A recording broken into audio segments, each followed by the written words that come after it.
This episode of the ChatGTM podcast is brought to you by Budget Branders, your source for custom branded cups and bags. So what makes them unique? Well, they source using a hybrid supply model, they import to keep prices low, and they have domestic backup to fill in the gaps. Learn more at budgetbranders.com or connect with Budget Branders on LinkedIn. And now it's time for the show. Hey, everybody. Good afternoon and welcome back to the ChatGTM podcast. If you're returning and if you're a first-time viewer, thanks for tuning in. We are the ChatGTM podcast. My name is Michael Beck, your irascible host. I'm joined with here as almost always Mr. Chad Horn, live from Boston. How you doing, Chad? Almost always in this format, almost never on the show floor, right? That's true. That's true. I wonder, I think we should have you roving with the microphone as well. That way we can split our time up and you know, instead of last time we came back with 36, we could come back with 72. Actually, I don't want to do that. Yeah, that sounds horrible. Yeah. So just a quick. What was your favorite thing coming out of the NRA show that you look back on and go, wow, that was awesome?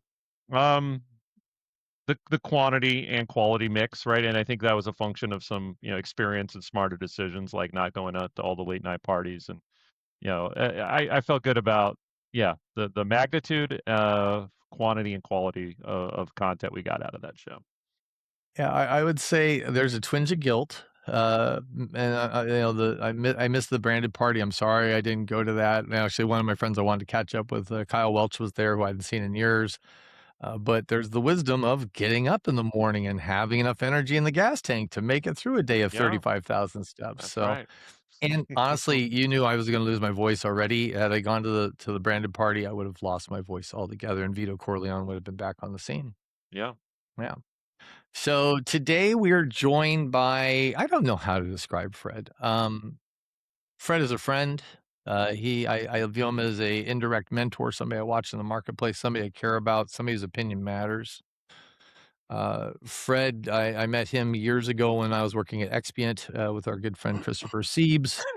And along the way, I remember I don't know if it was at Prosper, but you gave a speech on Ikigai, the intersection of, what you like to do, what the world needs, and what you can make money at. And that intersection has brought me to right where I'm at right now. So Fred has indelible fingerprints on my life. And I'm excited to bring people here. So I'm going to do a quick read-in for Fred instead of just babbling about him, and then we'll get going. So leadership sounds like it sounds inspiring right up until you're the one making the hard decisions with incomplete information and 3 competing opinions in the room. That's when you find out who's performing confidence and who's actually built for the moment. Mr. Fred LeFranc has a phrase he lives by: stand in the fire, not run from it, not numb it, not buried under corporate buzzwords, inspirational LinkedIn posts, or leadership conferences where somebody with perfect teeth explains adversity from a stage sponsored by bottled water and private equity. Stay in the fire, because that's where resilience gets built. That's where clarity shows up, and that's where real leadership earns its scars. Today on the ChatGTM podcast, we sit down with our friend Fred LeFranc for a conversation about leadership, growth, pressure, and what it really means to lead when things get uncomfortable. Welcome to the show, Fred, and hopefully we're not standing in the fire right now. No, that's great. I'm in the hot seat, so that might be the equivalent of that. So I appreciate you inviting me to come on board, and that was a hell of an intro. Yeah. It's amazing that ChatGPT can help me that quickly when I, on the fly, ask you, what do you want to talk about today? That's right. Yeah. And we met a guy, Drew Davis, also, you probably remember from Prosper Accelerate. And he said, you know what? It's okay to use AI to help you, but let people know you have a caddy.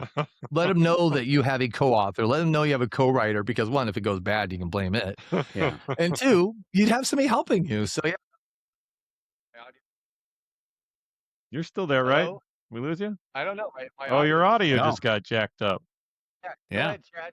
All right. Well, I'm going to get the conversation started with piggybacking off of that with you, Fred. So let's There we go. Oh, you're back. I'm back. Go All ahead. right, but I'm going to jump in. I want to piggyback off of something you said. You talked about the things you cover. When I go to your social posts, Fred, I always have a similar reaction. I go something like this: wow, what other people write about seems performative, surface level. It's not the real stuff. Fred gets at the real stuff in terms of like how people work and what matters. So I'm curious, from your perspective, hearing that, what is that and where does it come from? That's a really interesting question, Chad. Thank you for asking that. I think I've been around long enough to know that a lot of the other trappings of glory that people assume in these podcasts and talk about business, like the great wizards of the sky, I'm not dismissing it, but it's superficial. And what I've discovered through my own journey is that what goes on in the inner part of an individual and what's shown publicly are sometimes two different things. And I found that in my work with coaching CEOs and founders, that when you get right down to it, the humanity of that individual, their fears, Mhm. their dreams, their aspirations, their doubts, is really where the work is, and that's what I end up talking about. So I choose to share that in my social posts because I think it's much more interesting to me Mhm. and much more relevant to the people. I have a podcast like you guys have called The Executive and the Mystic. And people always ask me, well, how many followers do you have? And I said, I don't know and I don't care. I don't look at that. That's a statistic that doesn't matter to me. This isn't, Right. a vanity page. I'm trying to have a real conversation with my partner about things that matter. The executive, people who are leading organizations, trying to make a difference, trying to move the numbers, grow sales, and reduce turnover. And then the mystic, which is really a sort of a substitute for the spiritual journey that leadership is part of it. It's more of the feminine and the masculine in balance with one another. And that's why I write that way. Mm. Wow. Do you have a book in you, Fred, coming up? Or is there already a book and I just don't know it? It feels like you That's so. you really I need get to I have get one. people ask me to do a book all the time, but I did. You'll appreciate this, Michael, because you're like a Yeah. big AI guy. So a guy that I follow called Ruben Hassid, He's awesome. Hassid. Okay, he's got this one prompt: the 100 questions you put into Claude to discover your voice. If Okay. you've never done it, you got to do it. Okay. It takes a long time. And he also recommends, and thankfully he did, to use Whisper, the app Whisper, so that you could do vocal recording because I just can't type that fast or Yeah. that long. And the prompts are insane in what they ask you. They just think, and if you answer a question kind of like, kind of superficial, go, no, no, that's not what I asked you. Dig Oh, deep. really? It'll Oh yeah, pressure test you? oh yeah, big Oh, time. wow. And so what I found out so far, and I'm only about three-quarters of the way through, is that I'm much more of a speaker. I'm more vocal. I mean, I write some to create notes, but Right. I'm not. I have two children who are writers. They write for television and Mm. movies. Oh, wow. But I'm very, vocal. I'm a speaker, and a lot of my imagery is images, literally images. Everything's a metaphor because what I found that using metaphors helps people grasp what you're trying to say in a Yeah. way they can relate to, and that becomes a big. As I become more aware of my technique, my style, my voice, that's something that I have found out to be really true with the way I do public speaking. What was that output from that Claude? Did it Well surprise you? well, no, the output is it's like going to therapy, and you get the output, and it's like 10,000 words. That's a lot of words. Yeah. And then you put into another prompt to compress it into a manageable, prompt you can now use in your settings in AIs. You can give it a voice, like, don't Yeah, use yeah. long M's and all that stuff, don't boast, don't hallucinate. This is another way of doing that. So I have not done part 2. That's gonna be one of my next things to finish. So is it I would almost yeah, that'd be something to follow along with. Go yeah, ahead, I'm Chad. curious. So the utility of this, what you're gonna do with this output, is it sounds like part of it is to use it to train different models that are going to serve you, but, what are the other utilities? Well, I think the biggest thing for me is, and I'm a fan of AI, Mhm. and I believe that you should use it nowadays, otherwise you're gonna be left behind. Mhm. And even in the leadership work that I do, it can help evoke and provoke deeper thinking. You might have 80% of an idea, and AI gives you the missing 20% in a framework. You go from there. It's like what Michael did with the introduction. Yeah. Because I mean, I know he didn't ad lib it, but he got it there, and it works. What I like about it is sort of human intelligence plus artificial intelligence creates the executive of the future. Yeah. And in the work for leadership development, you're seeking on the executive side tools and things to make you productive, be informed, so because you can't keep up with everything. There's Yeah. just too much going on.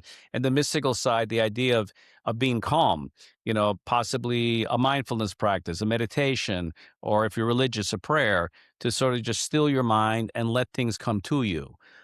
So that you need that inspiration because if you're constantly just chatter, chatter, chatter, chatter, chatter, you can't go anywhere with it. I was talking to an executive that I'm coaching yesterday, and I use an old example. It's from a Japanese monk who came over to see his mentor, that he's all excited about all the stuff he's learned and he wants to show them and blah, blah, blah, blah, blah. And the monk says, "Would you care for some tea?" And the guy said, "Sure." So the monk hands him a cup, kind of like this one here. So I have a cup, and he starts pouring tea into it, and he keeps on pouring and pouring, and pretty food is overflowing. The monk's like, "What are you doing? What do you're pouring tea everywhere?" He goes, "Well, your mind's kind of like that cup.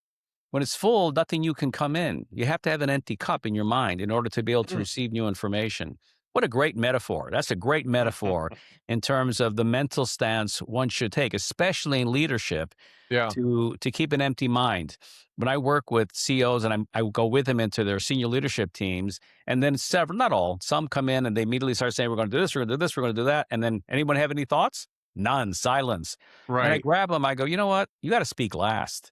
Yeah, they You filled got all to the ask, cups already. yeah, ask them the question, shut up, sit back, listen from everybody, ask more questions, and then make a pronouncement because you would have benefited from all their different point of views."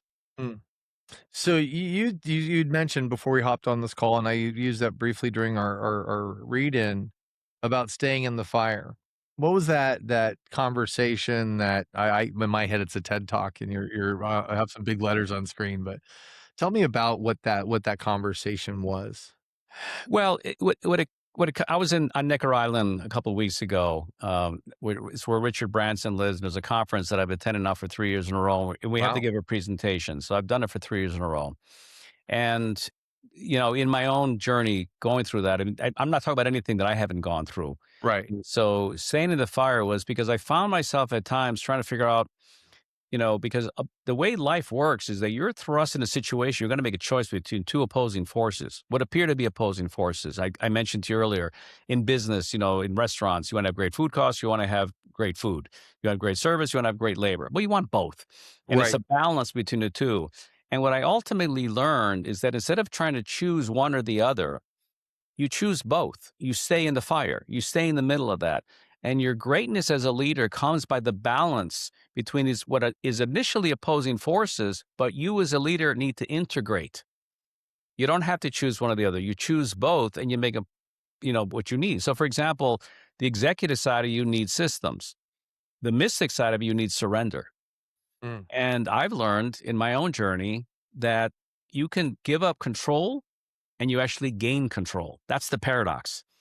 By giving up control, you gain control. So if you're an authoritarian top-down leader and you give up that control, but you enable people around you to give their opinions and to take responsibility and to demonstrate to you how good they really are, you actually have greater control in the outcome of what you want for your business because you've enabled other people besides yourself.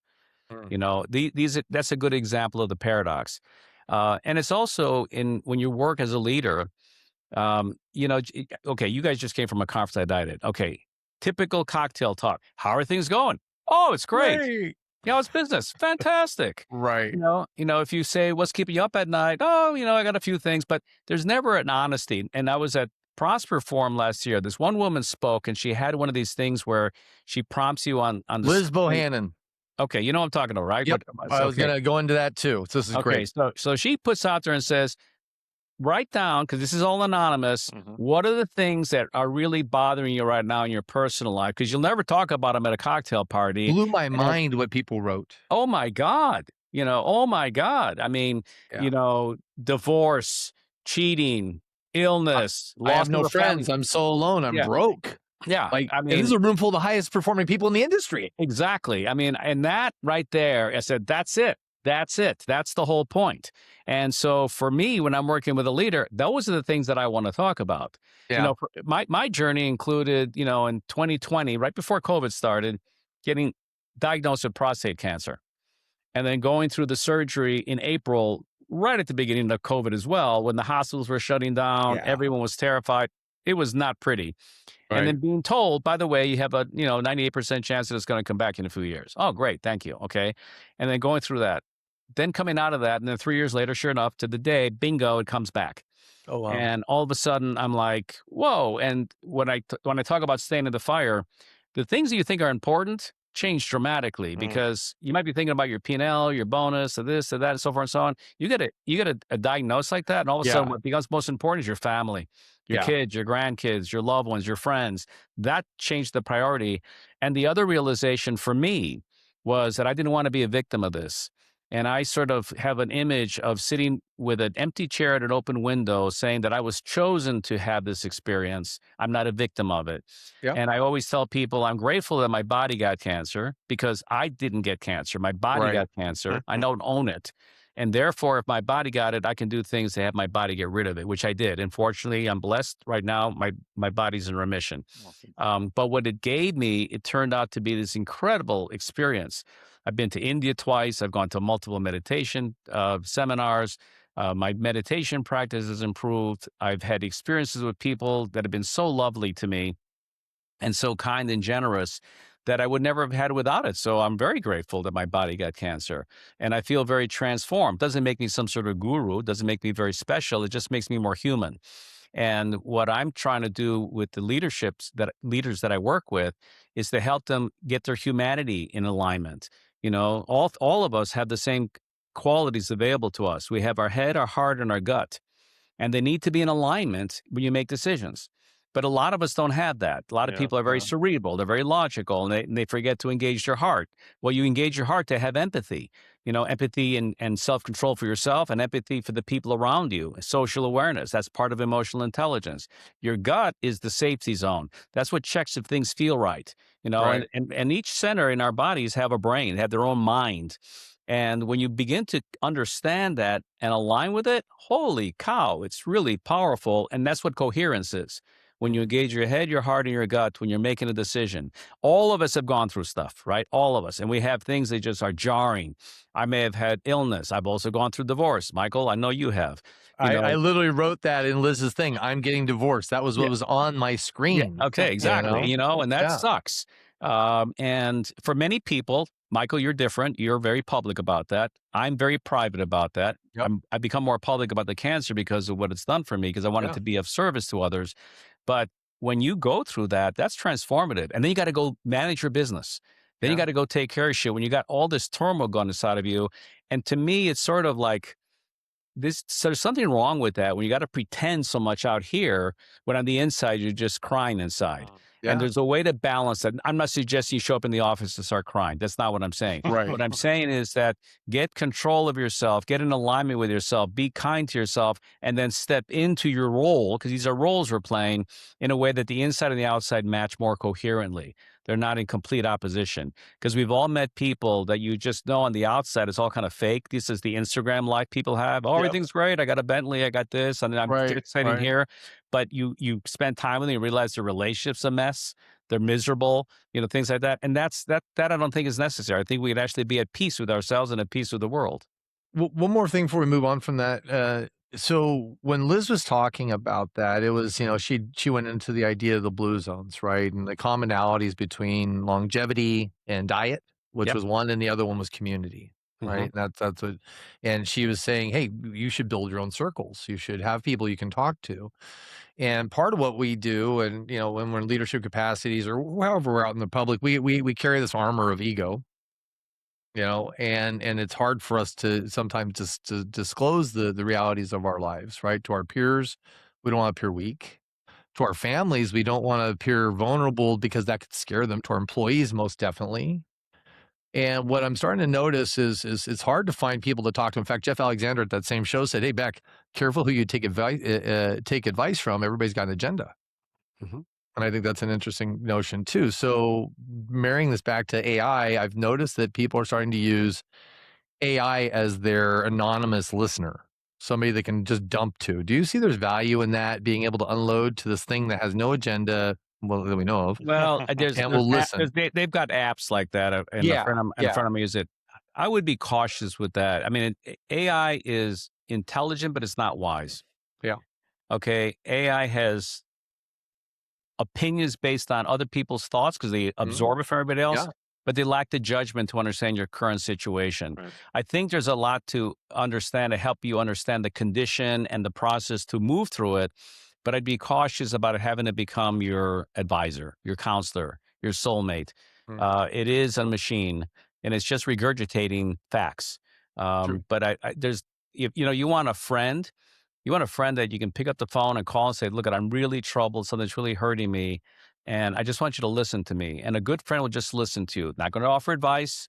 Not going to tell Yeah. you what to do. Just going to say, "I feel your pain. I Yeah. understand, and thank you for calling me. And if you need me, I'm always here."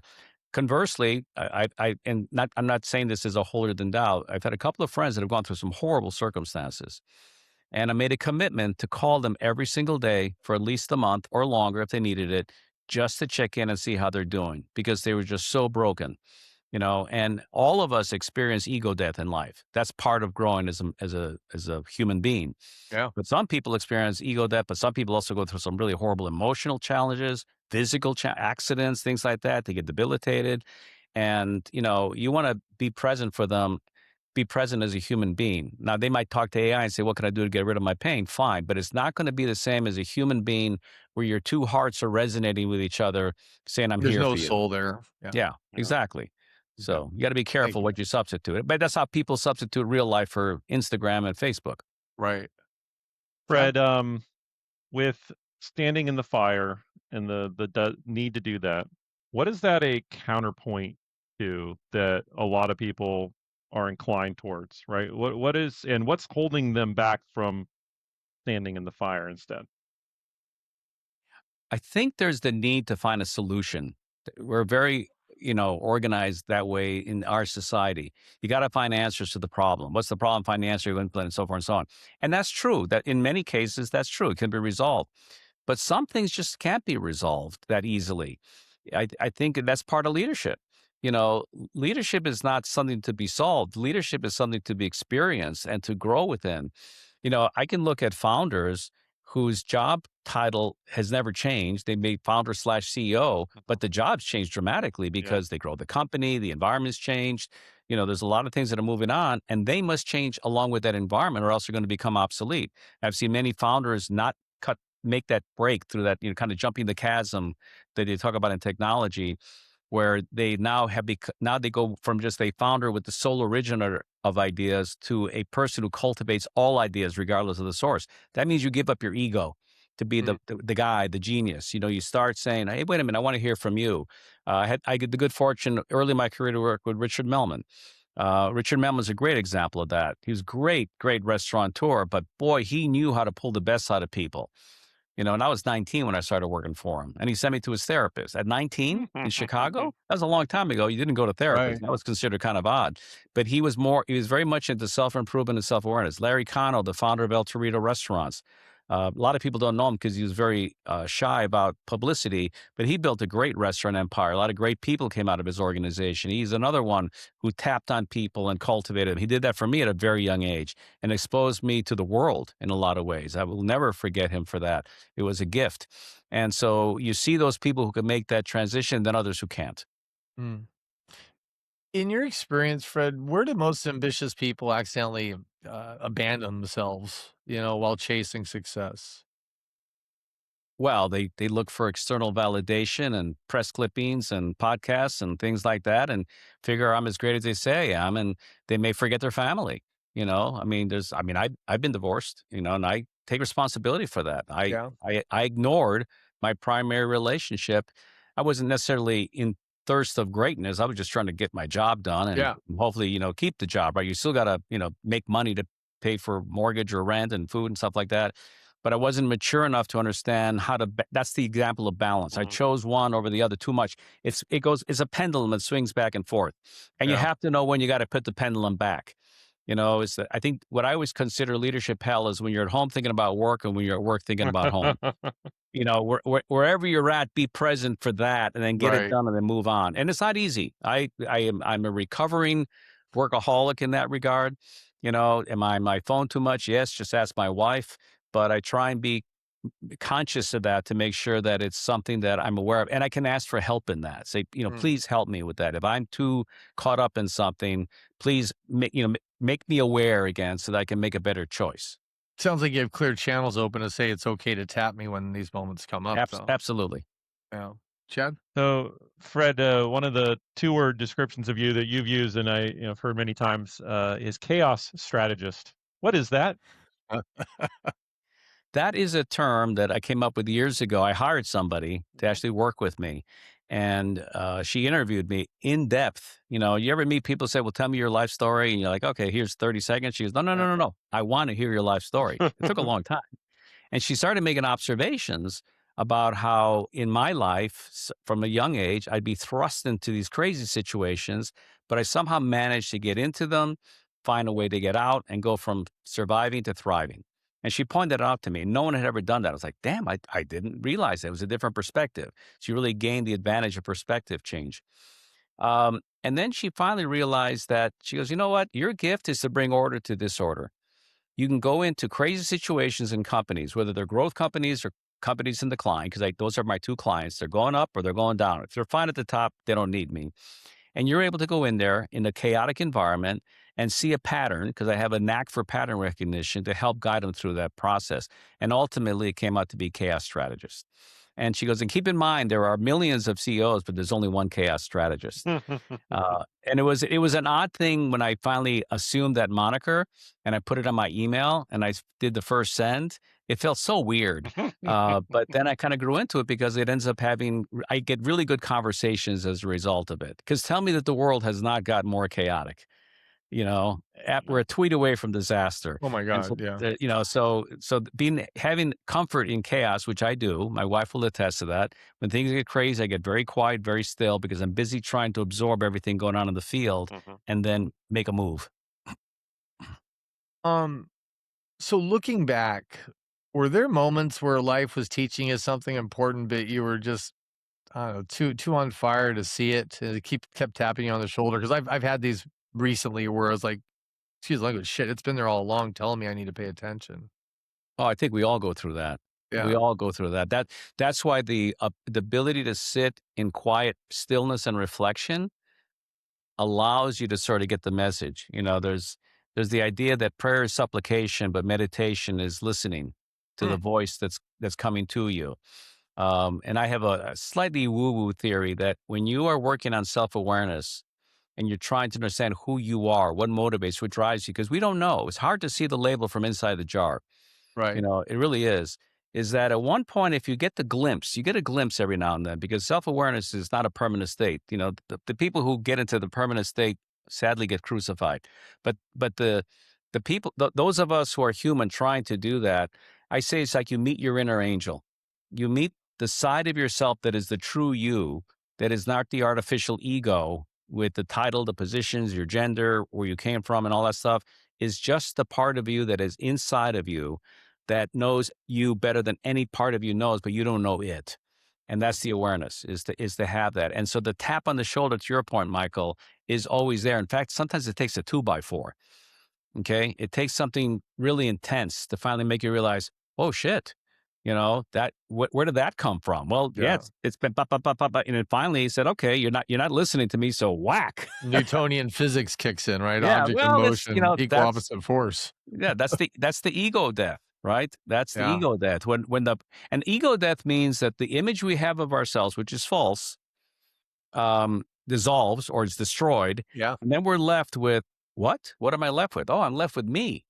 I'm not gone. That's the inner Yeah. angel. And now that's the part of you that survives and the part of you that can now you can redefine yourself in a different way. You don't have to be a victim of all the conditioning that we've had. You can begin to redefine yourself in a way, and that's part of leadership development. Mm, that's good stuff, Chad. So I definitely want to ask you about principled capitalism while we have you, Fred, because one of the things we Ooh, spend a lot of time doing is trying to figure out which companies, mostly in tech, but not all, are worth supporting, are worth backing in a field where there's thousands of companies. Who do we dedicate our time, energy, passions behind? And I feel like you'd have a great perspective on that. How have you come to decide which companies rise above the fray and are worth backing? It's part of the same process. I try and have very deep conversations with people about what they're going through, and I ask about that. I've been public about my prostate cancer. Let me tell you, that opens up a lot of doors Hmm. for people that want to talk about it because their loved ones or they themselves or someone passed away with it. And so it's that. But it's also when I meet with a lot of founders in restaurants and tech. and I get their life story. What did they overcome when they were young? What was their relationship with their parents? What happened when they were in school? How did they get to this place? Was it intentional or was it just by accident, so to speak? And there's no accidents, but Mhm. life leads you down a certain path. And if they ever share something, and if you pay attention to it, you can then probe on it a little bit and ask the question. Michael knows this well. I don't comment on social media if he says something. I send him a private message. I don't want to be on display between something that I think is deeply personal to him and a conversation we're going to have with him or anybody else. And that's what I do. So to answer your question more directly, if you start talking to a founder that really shares an origin story where they've overcome obstacles, they're doing things for a cause other than themselves. It's not just an ego thing about, oh, look at me, I'm going to become the next Jeff Bezos, and there's nothing wrong with that, by the way. Someone wants to do that, knock yourself out. But I may not necessarily support them because sometimes those castles are built on sand. There's no authenticity. There's no inside. There's no alignment, as I said, between head, heart, and gut. And if they're only serving themselves, then I have an issue with that. The reason I like talk about principled business or conscious capitalism, there's a stakeholder model where it benefits you, yes, but it benefits your employees, your vendors, your community, your guests, your customers, all those people. If you can do things where all five win, that's sustainable. If you're only doing it to make some money and you win and a couple of other people, your shareholders win, but your stakeholders lose, that is a problem to me. And so when I talk to someone like that, I will say in this industry, we're blessed with a lot of leaders who care about others than themselves. We Mhm. really, really are, because we are serving the public. The tech guys are serving the industry, but indirectly it's a B to B to C, Mhm. and so they're going to enable that relationship with that guest on the other side of the B relationship. They have to be mindful of that. And we're really, I mean, what's so I love about going to the restaurant show is the 50th anniversary of my first restaurant show. And I love going back because I get to meet all these awesome people that I've known for years, or I meet new ones that I've never met before that life thrusts them in front of me in a synchronistic moment to get to know. I Awesome. love synchronicity. Um, Here's a good question. So you spent time exploring Eastern philosophies. I mean, demonstrated well by the things that you talk about. And it's alongside Western business leadership. Where do you think those worlds actually complement each other? And where do you think modern business culture completely misses the point? Well, I've already addressed part of it, right? Yeah. Because the Western side is, driven for shaping outcomes, maintaining accountability, and making sure that there's some sort of certainty that you can bring to the situation. With Mhm. the mystical side, as I said earlier, demands surrender. It releases attachment to outcome. It dissolves the old self. That's where they meet. There's a concept, and Michael, you may be aware of this. If you've ever heard about it, and let me just find the right word because I always mispronounce it. um, kintsugi. Have you heard of that? Kintsugi. No, I have not. Okay, kintsugi is a Japanese philosophy where an example is always a broken pot. Oh, yeah, yeah. And they take the pot and they rebuild it, but they bind it together with gold. Mm, And for them, the sake of building something back that was once whole but broken is now bound back with gold is a very, very powerful metaphor for what happens in our life. And so valuable lessons in there. think about everything we've gone through. You have an ego that Yeah. you got to rebuild yourself. Well, imagine rebuilding yourself with gold, Mm. where it becomes beautiful because it was broken. And a human being who's lived a full life is beautiful because they lived a life. You ever see an old person who's got wrinkles everywhere and stuff like that, Oh, and you yeah. go, damn, they must have had a life, right? You Yeah. can only imagine. And if you sit down and talk to them, they have had. But the breaking makes it more beautiful, okay? Not because someone stayed with the broken pieces long enough to see what could become, but they see something other than just something that broke. It's part of the process. And I love that model. And that's where you have sort of that Western and Eastern, the executive and the mystic Mhm. meet in the middle. The kintsugi lines is what puts it together. And it's different aspects of yourself, right? I said earlier, if you got a head, heart, and gut, you think about it, the head's very Western, the gut is combination of both, but the heart is the Eastern part, the receiving, the surrender. Hmm. And that's where your humanity comes into alignment. Mm, love it. Well, Chad, speaking of one more before we have the rapid broken, fire round coming up.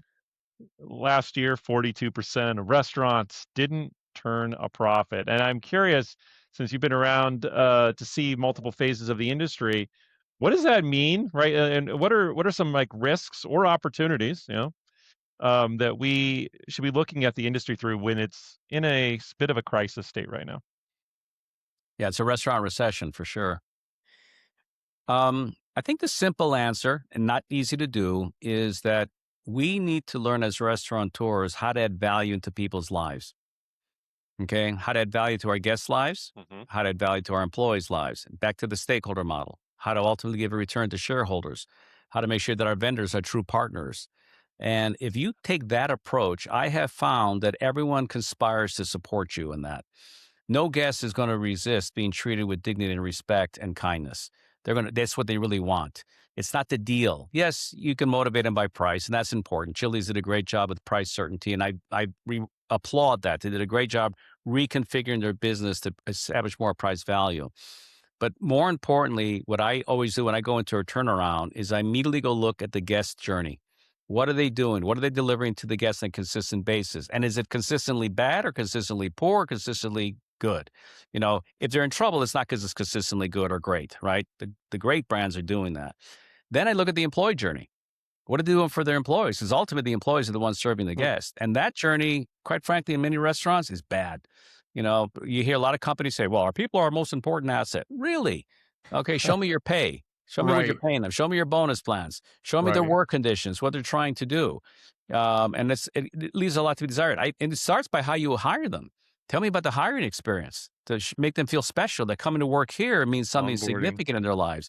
And so you start looking at those two things and then work backwards from there. That's where the results speak for themselves. Mm. Then you get into that. You got to look at the math, and I'm very data driven. I love data, and you want to look at that. But those are indicators of what's going on the inside. The guest journey and the employee journey have emotional outcomes. And if you're not managing the emotional outcomes, you're never going to get the financial result that you want. You want people coming back for more, and they will do that time and time again if they're treated well. And the employees stay loyal, they don't steal from you, and they will stay longer with you because you do something for them that other companies don't. You treat them with respect, you care about them, you help them grow, you help them become better. I have 3 pillars that I talk about. Okay? Grow your people. Number 1, grow your people. Number 2, deliver an exceptional guest and employee journey. And number 3, make money. The last one is the outcome of the first 2. Money is a Love great that. byproduct. But It is, it's a score. It's not the yeah, goal. It's a score. yeah. Um, Fred, we talked a minute about earlier. We talked about some shows that are coming up and the ones we've gone to. I know you're going to QSR Evolution, and I also know you're going to Prosper. Let's park Prosper for a second. And not to beat our chests about it, but there's something special about that compared to other events. The way it was run, the format. I call it no pitch show, right? It's just like I've sat with people that were the top of the business that I had no idea till after I got done and said, by the way, what do you do? Yeah. Right? What's your take on that kind of event? I think Prosper started years ago. It's when it started. I've worked with David Job and Luke Kircher for years on their agenda and participated in it. They put people first. They were talking about growth. I mean, their accelerator program is amazing. When companies Yes. sponsor young leaders that need exposure and lead training and need to have relationships outside of their little bubble in their company. And it's people first and truly committed to the development of those people. And it's in total alignment with my values. And I think that's why that has gone so well. And they attract executives that don't go to other conferences. Yeah. Because a lot of the other conferences, first of all, there's a lot of pay to play out there. I'm not going to name names, but there's a lot of pay to play. And if I want to get a pitch, I'll just go to the booth. I don't need to hear it on stage and pay a lot of money to do that. Right. No matter how many free things you put me in, I don't want to do that. They Right. have real conversations with real people. The woman we talked about that did that Liz. questionnaire about what's really Yep. going on in your life, that was shocking. That would Phenomenal. not have happened at another conference. They would have thought Yeah. that too squishy, too soft, but it's not. You want to be hard about soft things like that. That's important because that's human. And that's what Prosper, I think, sets it apart from so many of the other conferences. I used to go to 40 conferences a year. I go to half a dozen now because it's just not worth my life energy. It's not. Yeah. And Well, I'm not, and I don't, I mean, I'm blessed. I have a good business. People come to me. These are mhm. people out there who have to get the business in a trade show. I understand that. I respect that. I support them. They're some of my clients, but they don't offer the same. Again, adding value. Is it really adding value Yeah. to what you're trying to achieve? Well, Chad, last question, then we're gonna hit the, Hit the rapid fire mark. session. Fred, last 12 months for you, how's your life, personally or professionally changed the most? Well, I cast for free. so, Yay! so that right there was the big one. And I told my wife, said, we're going on the road. And we've gone to half a dozen international trips to just go live life in appreciation for what I had to do through it. Going through, hormone therapy, which is chemical castration, going through radiation. That is not fun. Side effects Yeah. suck. They're around, but you're alive. And so that's been a big one. Professionally, my business continues to do very well. I'm blessed with great clients that are willing to step into the fire with me, and I help them as best as I can through these really challenging times, and I'm grateful for that. Love it. All right, Fred. Well, the one thing I forgot to tell you at the beginning, we do a rapid fire round of fun, slightly fun questions, things you can answer off the cuff in quick succession. So you ready? Yep. All right, here we go. Best leadership advice you've ever received? That's a good one. I think it's not about you, it's about everybody else. Love it. Worst business trend happening right now? AI. Early. Because people don't know it. They don't understand it, so they're applying it incorrectly. Love it. Earlier you mentioned Chili's. What's harder, building trust or rebuilding it? Oh, rebuilding it's harder. By far. If you do it right the first time, you don't have to worry about it. But if you violate the trust and betray it, that's hard to rebuild. One habit every leader should eliminate immediately. Doom scrolling. Ooh. Okay. I need to remind myself on that one. What does stay in the fire look like on a bad day? It means you make the right choice in spite of the emotions inside of you screaming not to. All right. What scares you more, failure or regret? Regret. Failure is part of growth. It was a trick question. You answered it right. All right. One belief you hold on to today that would surprise a 20-year-old Fred?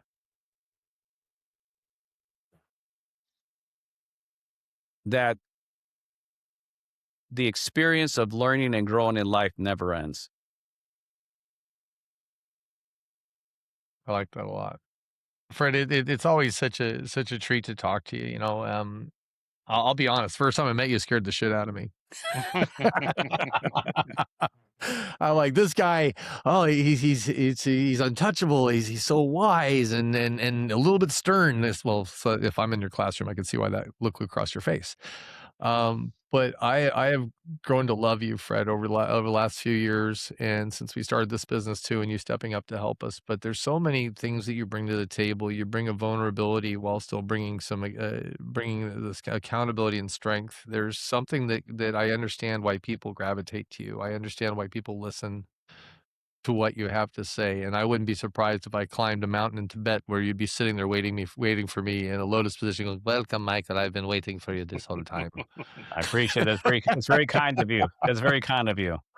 Yeah, the jokes aside though, I appreciate you in ways that I value few other people on this planet.